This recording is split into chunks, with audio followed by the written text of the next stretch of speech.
an Unspoiled Network podcast.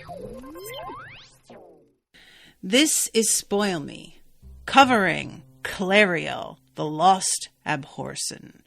Prologue and chapters 1, 2, and 3. Welcome to the city, colorful fish and colorful clothes, and plots and machinations. In these chapters, we meet headstrong, impatient, rageful Clariel. I feel a lot of affinity for this girl, except for the fact that she doesn't care about clothes. I draw the line there. Also, this prologue is unnerving. Welcome to Spoil Me.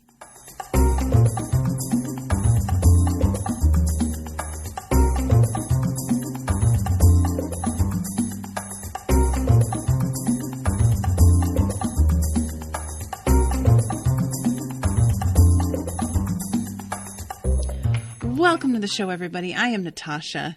Thank you very much to Yama for commissioning this episode. I didn't realize when I was looking, I to be honest, didn't look at the schedule, but I ended Abhorsen, and I thought that there was more of a break before the start of the next book, and I was actually kind of excited to see that I got to start it right away.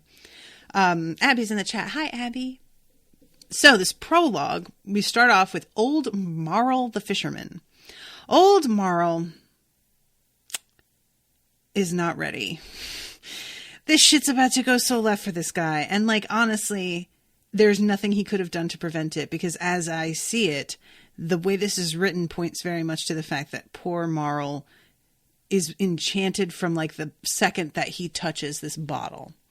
And I really feel bad for him, and I'm extremely curious, because of the gold of the stopper in this bottle, if there is somebody that we know responsible for this item being where it is.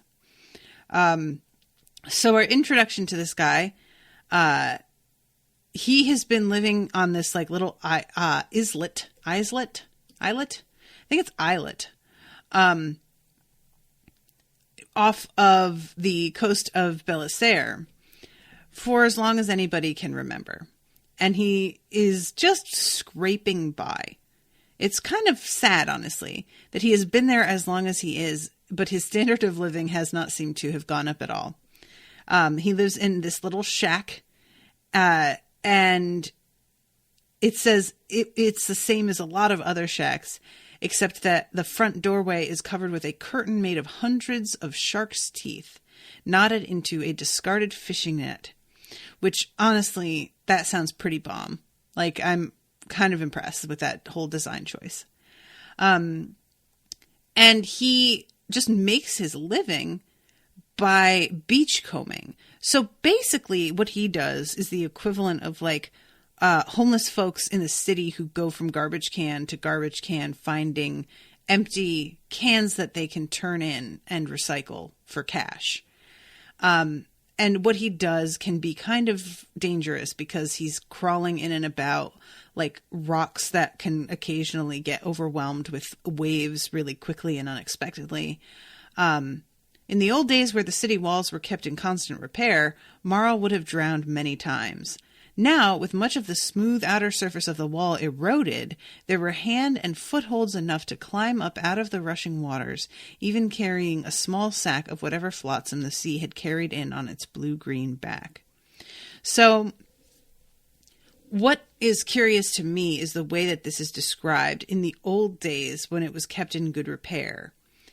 And I was really what exactly does that mean, the old days? Are we talking old days back when Touchstone was first put under a spell?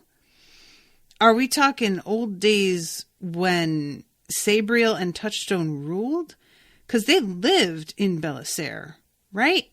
And I would imagine, this story takes place 600 years before Sabriel, says Abby. Wow, 600 years. Shit. All right, well, damn. I didn't expect there to be such a jump, but that's pretty intense. Okay. So Marl finds this bottle, and it's empty, but that's not the part that would have been important anyway. There is a stopper on it that he can see is like stoppered in silver. I thought it was gold. And even better, the stopper was secured to the neck with bright wire, still yellow and warm, gold resisting all tarnish. Okay, so there is gold on there, right? And I really liked this little moment. Marl almost cackled as he saw it, but stopped himself. The cackling was an act for the city folk, the few who thought he was some kind of small-time free magic sorcerer who could offer them an easier and less equitable path to whatever they wanted than the rigors of charter magic or non-magical hard work. The Shark-Tooth Curtain was part of this act, but it was only an act, which delivered a few silver deniers every now and then from those foolish enough to think a free magic sorcerer could set up so close to Belissaire, even if outside the city's walls and wards. Which I found really interesting, that like he is so into this act that even when he's alone, he's tempted to play out this part that he often plays with people. That feels very real to me, like something that could definitely happen, where you get kind of caught up in your own story that you're telling other people. So he's goes back to his hut with this little bottle, and he's cleaning the stopper to make sure that it's what he thinks it is. And he's thinking about who he can trade this to for a fair price. And there's a couple of people that he normally goes to for, like, you know, selling junk, and they would never give him what this is worth. There was a delicate engraving in the metal, tiny symbols like the ones he'd seen in a book once, the one from the dead sailor's pocket. Marl had gotten a good price for the book, despite it being so heavily water-stained and encrusted with salt. After a few seconds peering at the symbols on the silver, Marl looked away. They unnerved him somehow, almost like they were moving, twitching about. It was the cleaning fluid, no doubt. Fumes. Which this is one of those things that, like, if it were me who has this reaction, that's one thing. I live in a world where, as far as we know, magic is not real, right?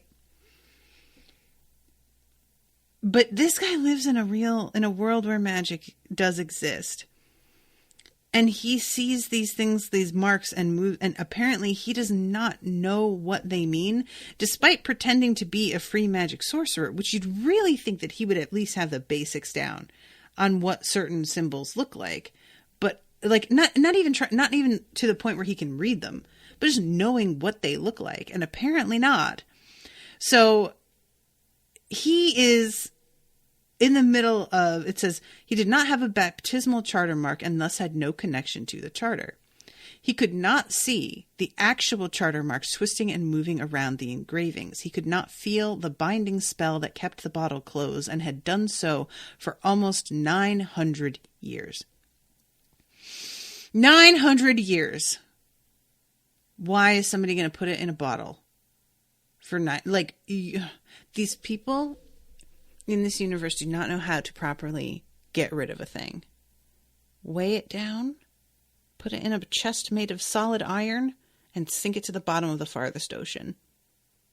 Guys, just the ocean. Just, it's the solution. So he's cleaning it, and then all of a sudden he's overcome with this idea, oh, I should just take the stopper out of the bottle. I don't need this bottle. Everybody's seen these kinds of bottles everywhere. It's not worth anything. Whatever. And it says it felt like his own idea. And I was like, ooh, I like that. I like that way, the way that's written. So he pries off the wire. And as he does so, he feels this terrible pain in his hands, which he really thinks is like his arthritis acting up, even though it's never been as bad as this before. A stabbing pain struck his chest as he pulled the stopper out of the bottle, but he had had such pains before and simply coughed, knowing it would pass in a moment. And it did, just as the stopper came out with a loud pop, as if the bottle was not empty at all, but contained the finest of the light, sparkling wines from Oristeri. Marl held the heavy stopper in his hand, mentally calculating its worth as a lump of silver. It would pay for a new pot of goose grease, a keg of the dark ale he favored, and at least several chickens, a welcome change from a diet of fish and gathered crustaceans. He was thinking of the chicken when he noticed there was something else in the hut. though he hadn't heard the shark-toothed curtain rattle or even a single footstep on the rocky floor. And he looks up, and there's this woman here. And his reaction is, but you drowned 30 years ago. And it's his sister. And even though he's like, wow, she must have escaped somehow, he can't help but think, it's weird though. She looks just like she did 30 years ago. And he starts crying and embraces her. And it says the laughter ceased as Marl's heart skipped a beat and then just stopped. But he had only a moment of fear and puzzlement as Gretton somehow continued to move deeper into his embrace, disappearing into his flesh. He slumped on the stool and would have fallen. Then his heart stuttered into action. Color fluttered into his cheeks. I feel young. Somewhat, muttered a voice inside his head. Gretton's voice. I cannot do too much, for we must be careful, but I need you to be strong. Dear Gretton, he exclaimed, I will be strong. Tell me what you need. First, whispered Gretton, in a voice he alone could hear, I need to know things. Who rules the kingdom? How many years have passed since the second Diran was on the throne? Do the Abhorsons still scour the land against the dead and others? And that's the end of the prologue. So first of all, whatever this creature is, it's reminding me, I'm trying to remember what they're called. Those of you who listen to the Unspoiled Book Club, I think maybe the very last book I did, or one or two from the end of that series, I covered a book that, like, it took me and Rashawn 2 hours and change to talk about. And I cannot remember the goddamn name of it, but there is a creature in it that is a shapeshifter, and it turns into whomever it is you most wish to see. It, like, fulfills desires. And due to that, it often works as a sex worker, obviously, because it can be whomever it is that you wish they were. And a lot of times it is able to control that, and it just chooses not to. It chooses to show itself as whatever somebody wants to see, because it makes it easier for them to get in and out of places. They can be very good as assassins because they'll show up to a place and look like the person that someone would want to be there, taking over the shift for them, maybe their boss, and they can, like, get into a lot of areas this way. And this kind of reminded me of that, because he can turn into somebody who is dead. But yeah, so this thing, I really expected that once it took over, that it would take over fully. But what it has done is I think, killed him and then occupied his dead but reanimated body.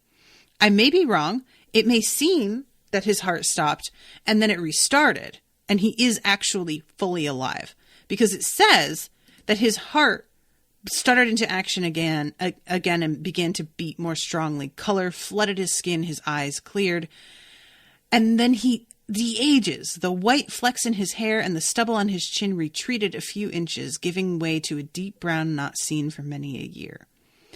And again, I'm like, is this illusion? Is this real? Is this person actually alive? Or was this something that this thing could accomplish because he's dead? I don't know. But he doesn't seem to feel dead. And the voice in his head continues to sound like his sister, which for me is just, like, so strange in particular, that apparently whatever this creature is feels the need to keep up this charade that it is his sister, even though it has essentially taken over his body now. And you'd really think the jig is up at this point, but I guess not. So yeah, this whole thing, I have so many questions about what just happened here, and I'm really, really curious if we see this guy again, and if we do, is it going to be from the perspective of someone else? Are they going to know who he is? Because this dude is familiar to everybody as an older man. And will they recognize him having grown so young? Or will he appear to be a stranger to people, or what? So yeah, that's the end of the prologue. And I'm just very curious about what his mission is going to wind up being. So let me go to chapter 1. The house was one of the best in Belissaire, high on the eastern slope of Beshel. It floated high. It boasted 5 floors, each with a broad balcony facing east, and on top there was a pleasant roof garden which delivered a view over the lesser houses on the slope below, and past them across the red roofs of the buildings that clustered closely on the valley floor on either side of the winter road.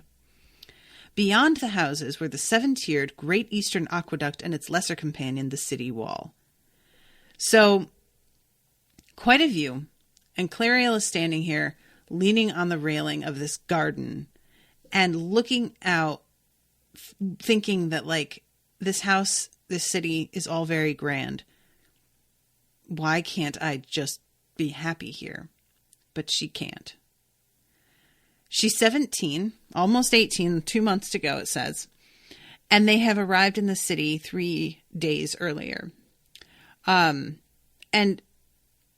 the town that she had lived in before, Estwale, is much, much smaller and obviously a lot more casual, I guess is the word I want, than Belissaire, and it's northern as well. So it's like there's a very different style of dress, and she is not really feeling Belissaire much at all. It reminds me a little bit of, like, you know, Arya and Sansa coming to King's Landing a little bit. Things are just a lot more intricate, and it's a city, you know, it's just going to feel different.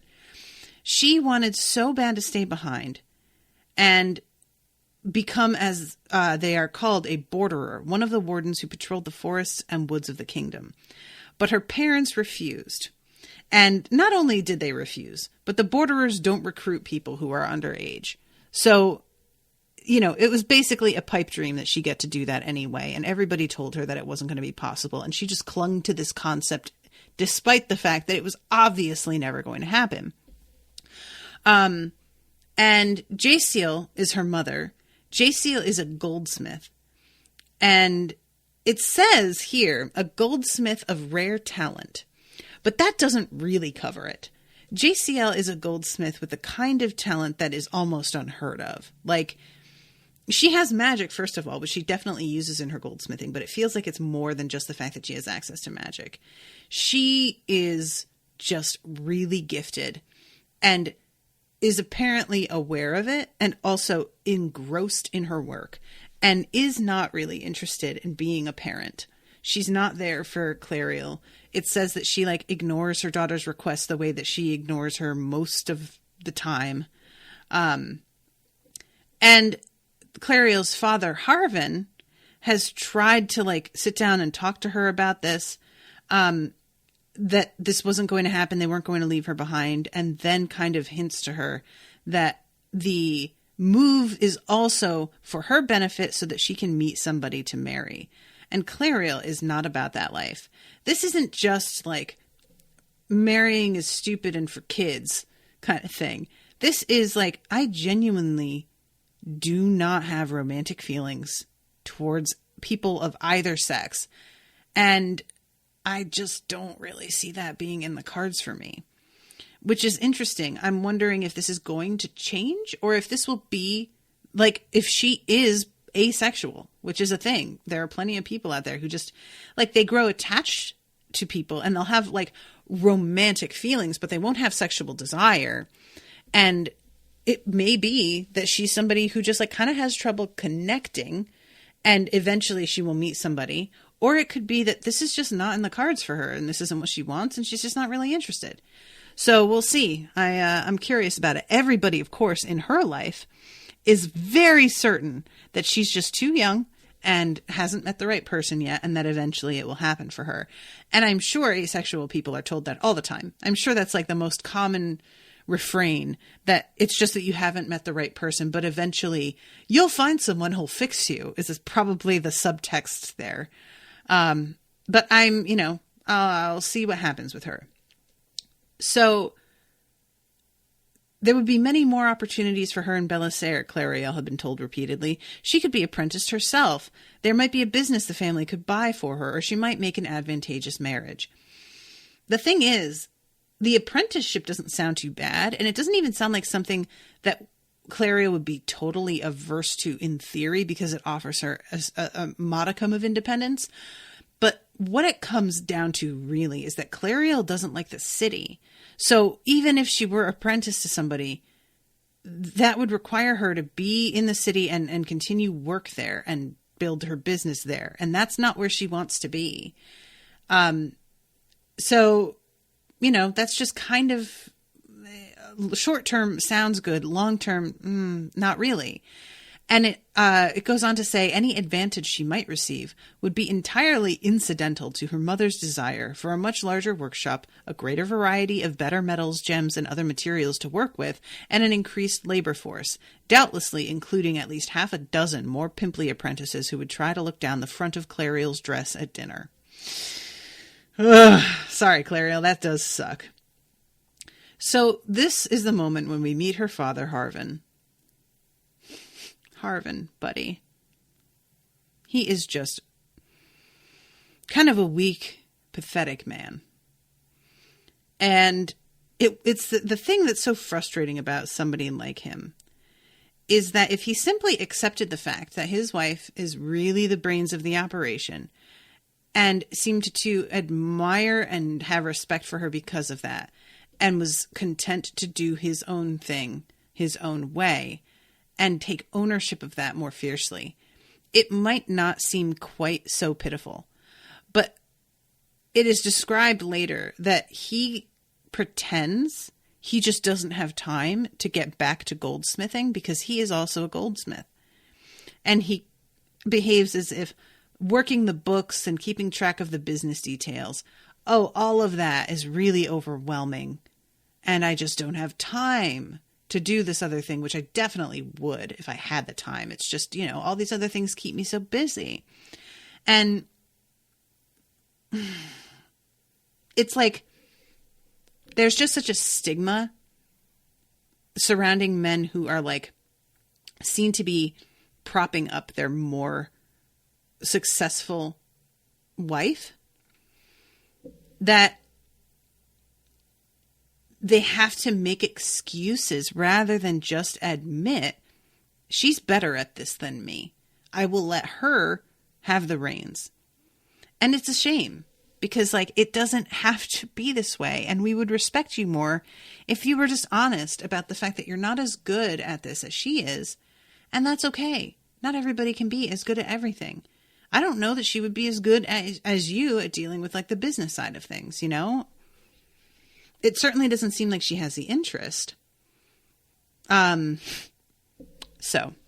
I love this description, guys. Her father smiled at her, the weak smile that she knew was a harbinger of bad news. It had made frequent appearances in the past few months. When people first met Harvin, they would think him strong until his mouth turned up. He had a weak, giving-in smile. He was a goldsmith too, but was not particularly gifted in the actual craft. So, Harvin comes in and immediately is subjected to Clariel's litany of things that she does not find satisfactory about Belissaire. There is obviously a real connection between Clariel and nature. She really likes trees to the point that later on, just having her hand on a wood banister sort of feels comforting to her because it's close enough to an actual tree. And the fact that everything that is growing is tamed and manicured and kept in pots and in very ordered rows, it just doesn't have the same effect. He says there are lots of big trees in the gardens on Palace Hill. We just can't see them from here. And she's like, yeah, trees so far away that I literally can't see them. And there are houses like in front of them and people between her and them. That does not mean anything. So your mother had a meeting with Guildmaster Kilp yesterday eve, and he made her aware of an opportunity for you. The goldsmiths, all the high guilds, most of the great companies send their children to Belissaire Select Academy. And she immediately gets kind of irritated by this because she's 17. As far as she's concerned, she has done school, and that's all she really needs. She has learned math. She has learned how to read and write. She has learned how to run a household. She has learned how to hunt. She has even learned how to play some musical instruments.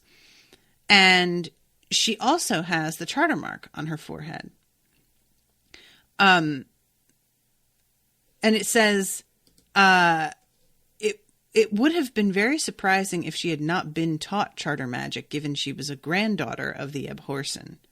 The Abhorsen, chief of the family of the same name, both an office and a bloodline, descended from the remnants of the ancient powers who had made the charter, codifying and ordering the free magic that had once been such a threat to all living things in its arbitrary and selfish nature. And now that I know that this is set 600 years before, I am extremely curious if she is a character that we have heard referenced or even seen and didn't know that's who she was at the time. So it turns out that there has been some sort of rift that happened. And her family has kind of like lost touch with the rest of the family. And she had also attended it says a larger, more informal educational institution, largely without her parents' knowledge. She had visited her Aunt Lemon whenever she had a day free. And her parents had thought that she stayed inside the house. But actually, she would go and see her aunt, get a hug, just kind of josh each other a little bit, maybe get some supplies. And then she would go out into the woods and she would track and hunt and learn how to survive as much as she could out in the woods by herself. And so she has garnered a good amount of knowledge this way. But I appreciate that later on, when she's thinking back on this, she realizes that, like, yeah, I'm pretty good and I'd be able to make it a couple days. Maybe I could even make it longer if it was the summer. But in the winter, I really don't know what I'm doing. And I can't just like run away and hope to make it out there because I will be fucked. And her father, meanwhile, is explaining to her that this school that he's talking about is a finishing school. You'll meet the best people in the city and learn how to mix with them. Which, for somebody like me, this seems like, okay, this makes sense. I am somebody who works well with people. I'm kind of a performer. I am a performer. It's fine. And learning how to network and stuff is an acquired skill. People think that you can just do it, and you can't. You have to like at least observe other people do it and see what works and what doesn't. And, you know, but she doesn't want to do any of this. This is not part of what she wants to do. And Harvin also tells her, cause she's like, I don't want to mix with the best people. I don't want to learn how to do all of this. I was supposed to be helping you with the books. And that was like my job before. Why can't I just keep doing that? And he tells her that they are sending him a senior apprentice. And he words it really weirdly. At first I didn't get what he meant. He says one who is suited for the less, someone with the, and she says, with an eye for numbers and good penmanship. And then I realized that what he's trying to say is someone suited for the less hands-on part of goldsmithing. Like, basically, they're sending him somebody that they're like, yeah, he really wasn't good at it. So he can still, like, work in the guild, but he shouldn't be touching gold. Like, we don't need him doing that. And she says, how much time do I have to spend at this school? 3 days a week until the autumn festival, and it's only mornings from the 9th hour until noon, which really not bad. 3 hours, 3 days a week. Okay. You know, that's all right. She's kind of like, all right, that's fine. And she asks him at that point, can I go home after the autumn festival? And he looks at his feet and says, let's see what paths appear. And she realizes that, because I was thinking when she asked that and he doesn't really want to answer her directly, I was like, yeah, but you're almost 18. And I have to imagine that in this culture, you can probably by then be counted as an adult and kind of do what you want. But it turns out what he means is that maybe by then she'll already be married and not want to leave. And she's just like, dude, you don't get it, man. You do not understand. She had sex once, and it says she had found herself quite separate from the experience and not caring one way or another about repeating the act itself or the emotional dance that went with it. Red for filth. That does sound... This poor guy. Jesus Christ. I wonder if he even noticed. Oh, God. Guys, the majority of men are just so bad in bed. It's just not even funny. So he then says there's one other matter. The school doesn't teach charter magic. It's not the fashion these days. The best people don't practice charter magic. They hire people to do it for them if absolutely necessary, which is really weird. So he says, but despite that, your mother wants you to learn your charter magic and go further into those studies. And this is where we find out a little bit more of the detail. Her mother was a charter mage, but she was estranged from her family, the Abhorsons, and the Abhorsons were very much a living embodiment of some aspects of the charter. And Harvin doesn't seem to know why her mother wants her to continue her education with magic. He says that's possibly it, but there's a tone to him that really seems like that's absolutely not it. Or if it is, he has no idea. And he says the Abhorsen or the Abhorsen in waiting do come to Belisare upon occasion, so we might well have to meet either your grandfather or your aunt. And when she says, I didn't even know mother had a sister, his immediate response is like, of course you knew. And she's like, dude, how can you act like this? You are behaving like I know this stuff, and you know that I don't know it, and you didn't know it. Like, maybe he didn't. But there's just something about his attitude of just wanting to completely smooth over everything. And like, there's a weird combo here of trying to keep her calm, but also like straight up gaslighting her in a way that I'm just like, what are you hoping to accomplish? She's not an idiot, dude. She can see right through what you're doing. Do you really think that she's falling for your line, that she knew this already and that she's going to start to doubt herself that she knew or didn't know, whatever? Like, she fucking has it together enough to be able to tell, what is wrong with you? I don't understand. Like, does he just underestimate his daughter that much that he really doesn't realize that she's smart enough to see through his shit? Because that might be it. And honestly, if that's it, that's the most depressing thing. Like, a person who isn't even smart enough to tell that another person is smarter than they are, that's a rough place to be. So we may be seeing them. And then there's the king, who is your mother's second cousin, and they are very big on charter magic. And when she's like, you just told me, dude, all the best people don't even do charter magic. And now you're telling me literally the king does it. And they're very big on what is it, dude? Make up your mind. And he says they're more kind of separate, particularly these days, out of the way, modern times, you know, and different ways and means, things change. And he's just being so fucking mealy-mouthed, and she just finally says, what are you talking about, father? And he just goes right back to, well, so you have to learn charter magic, and we have arranged for you to take afternoon lessons. And it's just like, oh my God, it is... This dude does not, he is like a glorified messenger. It doesn't seem like he even has his own thoughts, you know? All he does is regurgitate whatever somebody told him to say and go carry out tasks that are like menial. And there's no, man. So at this point, he tells her that she will be going to these, oh my God.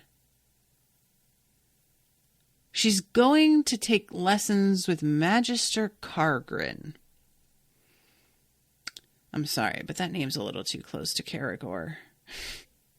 I don't like it. Okay, we'll just put that in my pocket and sit on that. And he tells her that she's going to need guards. And she's like, why do we need guards? And he says, I don't think we do, particularly. It's just something we do here. And I'm like, okay, yeah, you definitely need them. Something is dangerous. Why won't they just tell her what's happening? Because if she doesn't know it's dangerous, she's going to do stupid shit. Just fucking let her know to be careful. Come on. And she has a maid that was sent to take care of her by the guild. And the maid is actually very competent and very useful. And she is going to be, her name is Villani. She is going to be in charge of helping Clariel get a new wardrobe set up. Because she's still wearing clothes that would be appropriate in Eswell, which is like, you know, just, it's a lot colder. It's in the woods. There's fog. There's snow.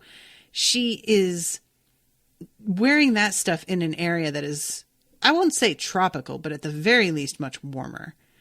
And so she tries to argue about like, well, why? What I'm wearing is fine. Even though mid-sentence, she does kind of realize like, well, what I'm wearing is not fine. Actually, I guess this is kind of inappropriate for this climate.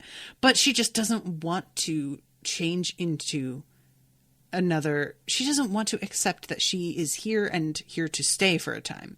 She is digging in her heels regarding anything that would indicate settling down. You know, so he finishes with, you need to come down. It'll all be for the best. And she asks him to give her a minute before she comes down, and she meets her guard the first time. Which I find this guy is really rather funny to me. He's short. He was both shorter and thinner than she was, and much older, probably at least 30, if not more. His eyes were hooded, and he did not look at all agreeable. As Clariel left the stairs and walked closer, she saw he had a charter mark on his forehead, the baptismal symbol that was the visible sign of a connection to the charter. So he was at least capable of wielding charter magic, though the forehead mark itself meant little without a lifetime devoted to learning and practice. So this is really interesting, guys, because I don't think I ever realized, and correct me if I'm wrong, I may have simply missed it because there was so much else going on. I don't think I realized that basically this symbol on your head, it's like a portal to the mainframe, right? So the charter is like the server, and the mark on your head is like you have installed Ethernet, right? And you can get to it. Because I always thought that the charter was just a marking of indication that you had been trained. But the fact that it specifically said here, he doesn't have training, or if he like, or that it's possible he could have the charter mark and it not mean much because he may not have had training. I didn't know that it was even like possible to be connected to it without having been trained. So you can just be connected to it, but not really know how to use it or access it. And that is surprising to me and very interesting. I don't really know what to make of that being the way this works. I never realized that was what that meant throughout these books. Let's see. Abby says, it is mentioned in the earlier books that when someone touches your mark, they kind of fall into the charter for a moment, but it's never specifically stated this way. Yeah, like when they said that, I thought it was kind of like you are connecting with the magic of that person a little bit, like almost a bit of a spiritual thing. I didn't realize that it was kind of literally a link, you know? Yama says, I've always thought of it like baptism. You were marked as real. It just feels like the way this is described, it's more than just that. Because they say it was a visible sign of a connection to the charter. So it feels like you're linked up now. And it can get corrupted. That link can get fucked up, obviously. But I just didn't realize how, like, completely crucial that mark is to being able to wield the charter magic at all. I always kind of thought that this was a mark of, like, you achieved a certain level of study and then you earned that mark. But what it seems like is the mark comes first, and then your mastership of it is a later thing that may not even ever happen for you, which is just, it's very different than what I thought. And I just find that really interesting. So I'm going to say, forgive me guys while I put drops in my eyes. My allergies are so bad and I am just red-eyed lately. I have to say that this book so far, out of the gate, I'm finding a little bit more engaging in some ways than the other books have been. And I think the reason for that for me is that I am really into logistics. We all know this, right? I love knowing how things work, and I like being able to see the everyday life that people have before it gets disrupted so that I have a better understanding of what it is they're sacrificing or what they're used to versus what they're experiencing now. And this book, because of the fact that we don't open with a fucking crisis immediately, is, and granted, excuse me, Clariel doesn't open with a crisis immediately either. It's just that she is desperate to become sighted, and that is not going to happen for her. But there is, despite the fact that she is not in a crisis, there is a definite feel to it of she isn't going to, like, be the Claire around her are seeing things. There's obviously something brewing, and we know that because of her name and because of the way things have, like, been set up for our understanding of her, there's just this anticipation immediately. She's not going to stay here. She's going to go off on an adventure of her own. And even though I assume that will also be true of Clariel, where Clariel is, despite the fact that she's not entirely happy with the circumstances of it and what they are asking her to do, where she is feels more fully realized to me than life in the glacier did, because it's a city with a lot of moving parts and politics that are set up in a way that I understand. The Claire have their own culture that is so isolated and so very specific and it's unseen by a lot of the world. They just have to kind of trust that they're up there and that they do things the way they have heard. And they practically never leave. So it felt kind of alien to me immediately, and we don't get a great look at how it all works because Clariel is never really a part of it because she isn't sighted. She gets to have one look that she is treated like an interloper and has to be blindfolded. And that's it. Seeing this way is really compelling to me because there's so much setup of the city, of the guilds, of the way people interact with each other and dress, the way that markets are set up, and the expectations, both opening of Sabriel. She gets given the bells, which to her is an indicator that her father is either dead or dying, and her mother is already out of the picture. Clariel, she comes into her story, and she does not know who her father is at all, and her mother is long gone. Clariel, we start off, and she has both her parents, and she's in a home and has like a stable environment around her, and just the whole vibe of this story starts out totally different. And I'm kind of into it. Like, I'm not mad that we didn't start the series this way. I feel like that probably would have been helpful in some ways.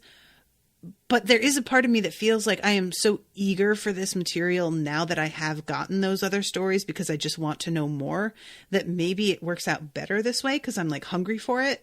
But I just find it very fascinating how different this feels already in comparison to the other stories he's written. Even though it's set in the same world, we're still dealing with the Porsons. I mean, Sabriel, Lyriel, Clariel, their names even sound similar. And yet it's just utterly different, you know? Abby says, it's a subtle moment, but at the end of that portion, the dog baptized Nick after he died, which is what kept him from going further into death. I didn't realize that's what that was, Abby. That he was baptized into the charter. Oh, shit. I didn't realize that was what that was. Oh, okay. And Abby says, yes, a lot of the world building just isn't explained in the first trilogy. Yeah, and like, I really understand, don't get me wrong, as an author, wanting to jump right into your story, especially when it's a new book set in a world that people don't necessarily understand. You feel like, I'm going to get on with it and have the adventure start. And because world building can feel boring. You know, it can feel like, oh God, I know, it's fine, just get to the point. And a lot of the information in the first book you get along the way that's fed to you, it makes sense to learn it kind of on the job, you know? It's fine, the way that a lot of that is set up. The only thing that I missed in the first book was like her schooling and getting to know her friends and stuff, which I really wish that we got more of before she departs for her grand mission. And I wonder how much of this Garth Nix had in mind already when he wrote the first book, and how much of this he like turned around and, you know, kind of retconned. But anyway, so she meets this guard. He is very formal. His name is Robun.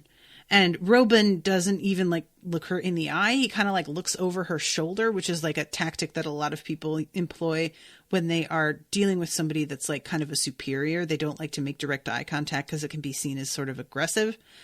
And he mentions that like they were following her and her family, from the moment that they like came in sight of the city. He says several leagues outside the High Gate. And when she asks why, he just says it was orders, which isn't really an answer. And of course, she's very aware that it's not really an answer. So at this point, she gets joined by her servant, Villani. And Villani is very excited about going shopping and is describing all of the places that they'll go. And then she holds out this shawl to Clariel and is like, you got to put this on and cover your hair. Or not cover your hair, cover your head. And Clariel's like, why would I do that? I have a hat. And she says, what? No, hats are for peasants. You have to wear a scarf. What are you talking about? And Clariel is about to argue, and then her mother appears. This is interesting. She was not wearing her simple linen working clothes and leather apron with its pockets full of files, hammers, and pincers, but a kind of layered robe of blue and pale gold silks. She also wore a blue headscarf, though Jaciel's was embroidered with small golden coins that caught the sunshine and flashed it back, proof of real gold, which is in contrast to Robles. He's got like the embroidery, but it doesn't have actual gold thread. It's just like flat yellow. So this is, you know, an important detail. The lack of an apron was a bad sign, because if Jaciel was not working, then she might take an interest in her daughter. This proved to be the case. So her mom is basically like, what are you doing?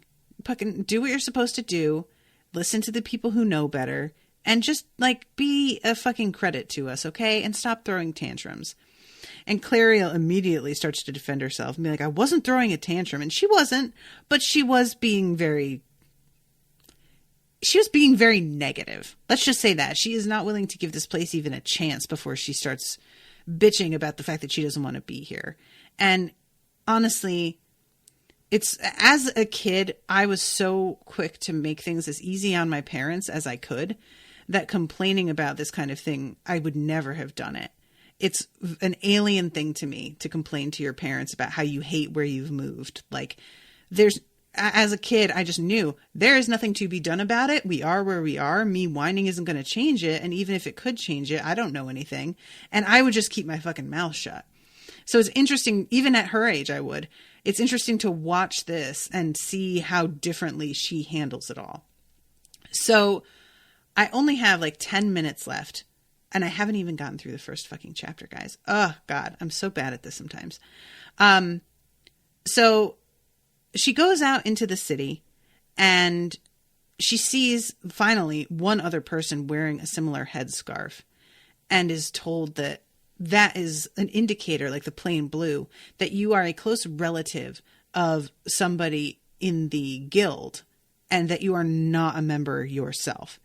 So that is why that is something that is kind of required of her to wear it. It marks her as someone important, and, you know, that is of meaning in this city. It's a shorthand for knowing who you are. And also, what clothing you wear, the colors of it, also are an indicator of which guild you belong to. So all of this stuff is actually quite important, and she gets really irritated about the amount of money they spend. But, you know, this is an investment for identification purposes. It's more than just clothing, you know. It indicates to strangers how they should treat you. And before they head out, her mother mentions how they have an audience with the king, and she wants Clariel to pick out a gift for him. Now, both Roble and Villani have this sort of like reaction when they hear that they have an audience with the king, where they seem kind of like startled, and I don't know that they seem particularly happy about it. Roble had been on the palace guard, but Clariel asks why he left and doesn't get a straight answer, and he clearly doesn't really want to answer her. But he does have the insight that the king loved to keep bright, beautiful fish in sort of like these bubbles that he would watch them swim. So he's like, maybe give him a gift of a really cool fish. And so they go to the fish market section to try and track one down. And they can't find anything appropriate. And there's a moment where Clariel starts to tell one of the fishmongers it's to be a gift for the... And Villani interrupts her really loudly. Oh, look at that eel. Oh, we best be getting on. It's almost noon. And I'm like, okay. Apparently, letting people know that you're about to be in contact with the king is kind of a no-no. What's going on? And Clariel, I can't tell if she really notices or not, but it's a definite moment for me that I noticed. And, you know, Roble earlier is really like cagey about the necessity of having a guard. He tells her that there has been like some unrest, but he's really like shady about it. And as they are heading into other parts of the city to do their shopping for clothing, somebody comes at Clariel. And it's a weird moment because Robun chucks the guy and like knocks the wind out of him a little bit, but doesn't kill him. And Clariel, this bitch loses her mind. She loses her mind for a minute. Let me tell you, I am here for this.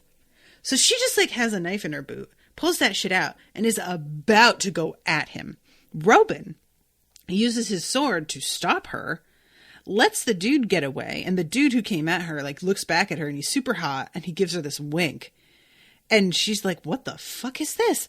And then she starts to go after Robun to just be like, what the I had him. What did you do? She like very nearly could have killed Robun. And he tells her everything isn't always what it seems. I didn't know you had a knife or that you could use it. And she's like kind of insulted by that. Are you kidding me? I'm a hunter. And he says, I see. Are you all right? Clariel knew what he really meant was, have you got yourself under control? And she puts her knife back in her boot. And it says her hand was trembling, and she felt strangely weak, as if her knees might fold and she would tumble to the ground. Robun tells her, just go along with this for the moment, and I will explain later.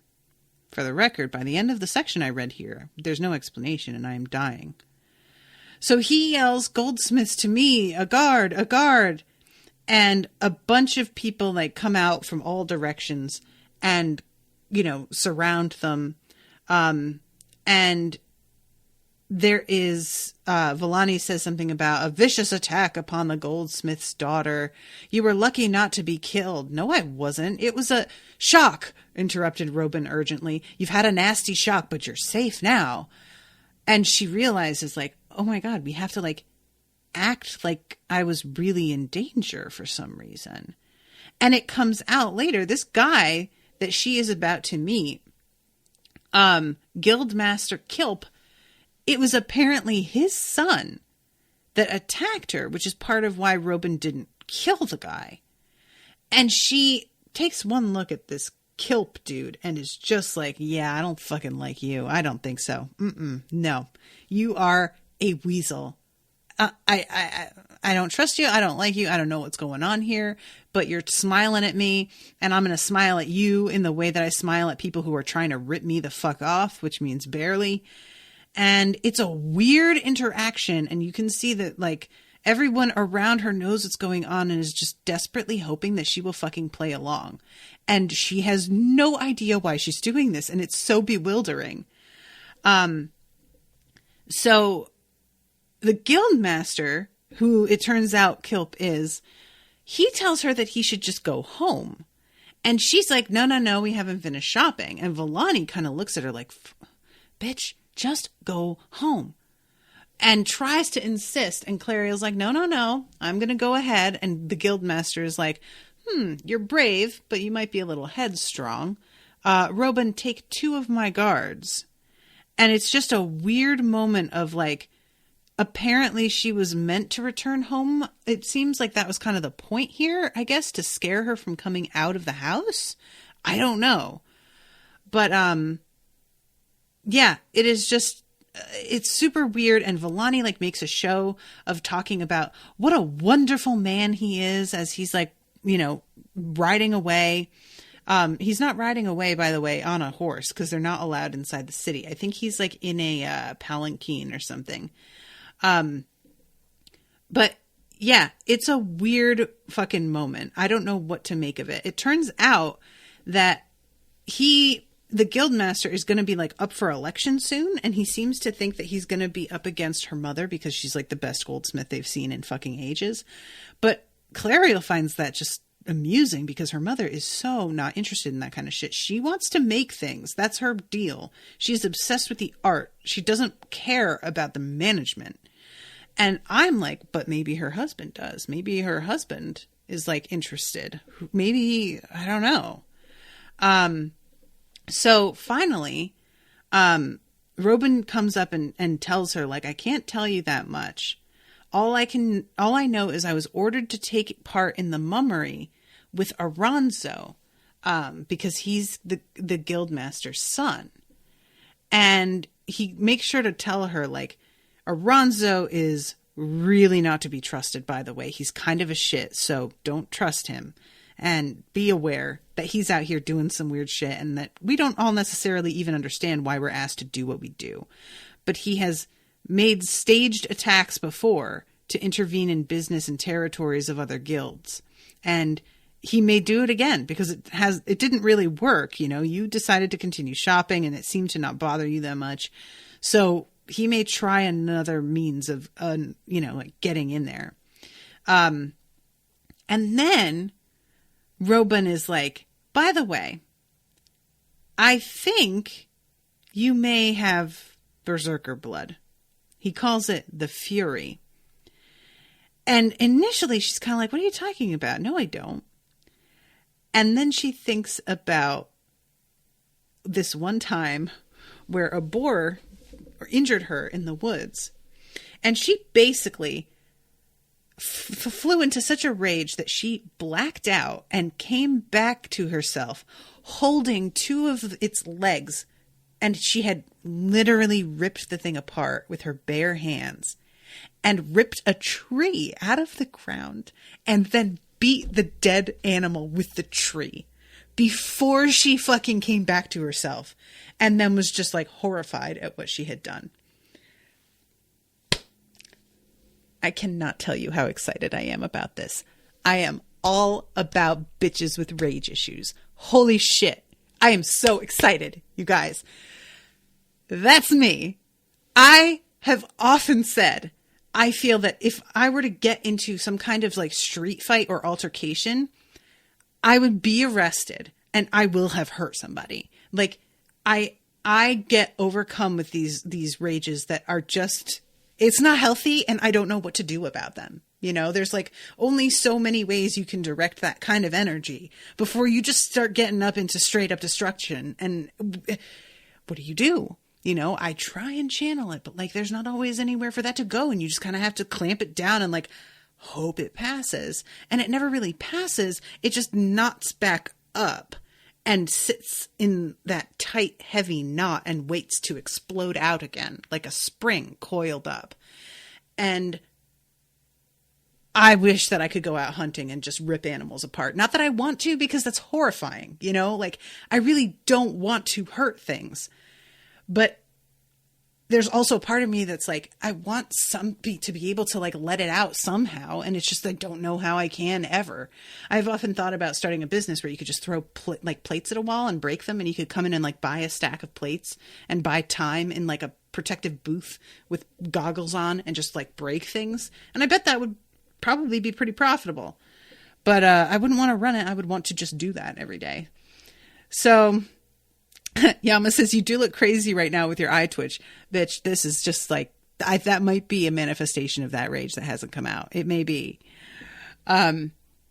So, you know, I feel her on this. And the fact that she like never thought about being a berserker, and he says this and she immediately starts to be like, no, I'm not. Oh, fuck.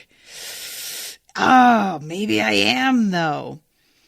And she goes and talks to her father. I'm over time, but what are you going to do? And he is holding this teardrop of gold. And he is talking about how absolutely perfect it is. And how his wife has this skill that you just never see. And there is a reverence to it.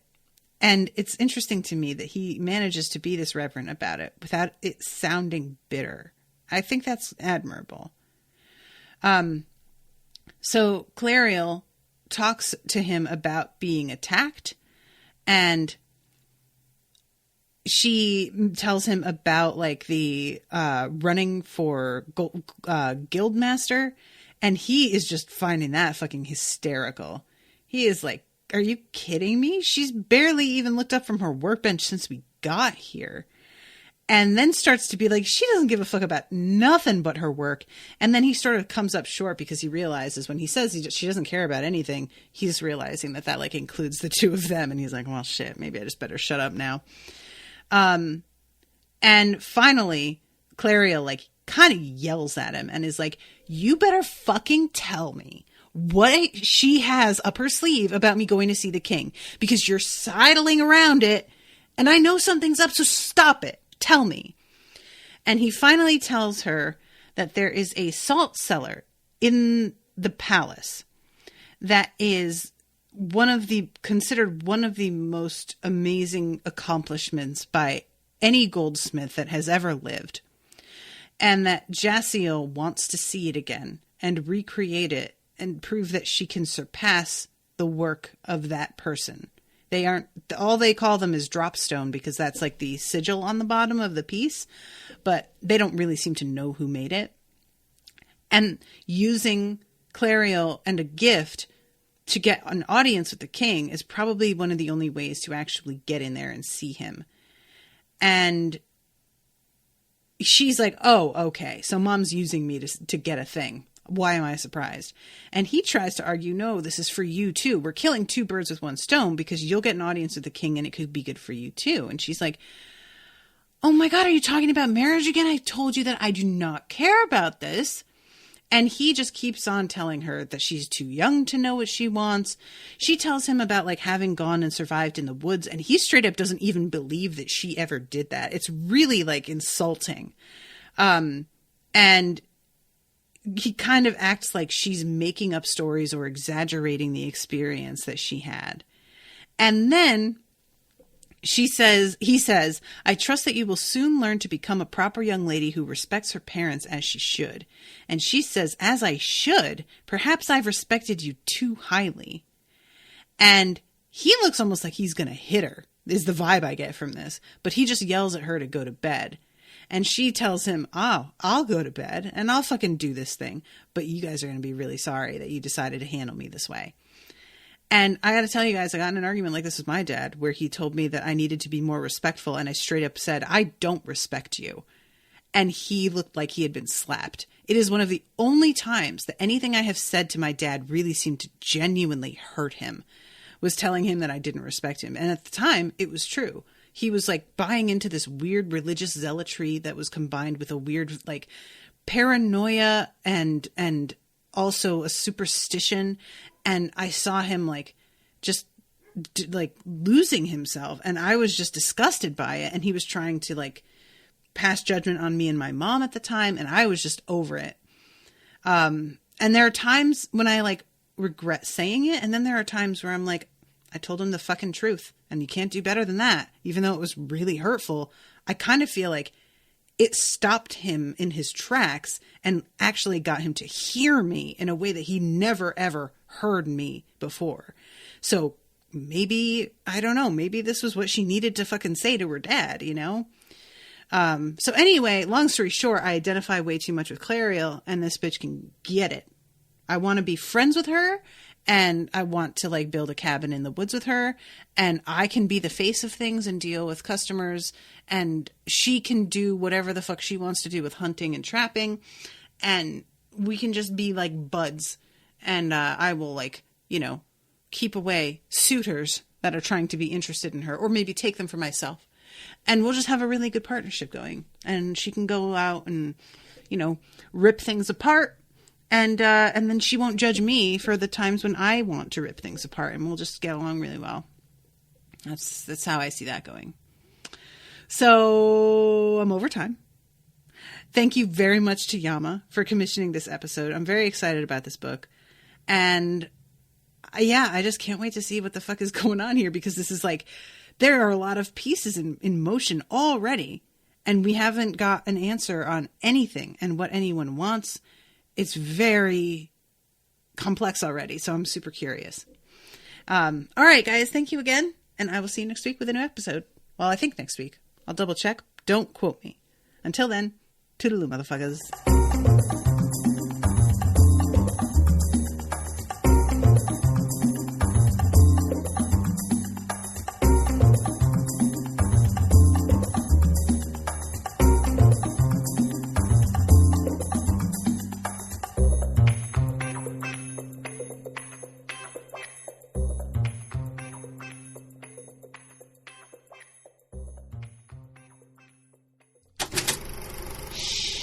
That was an Unspoiled Network podcast.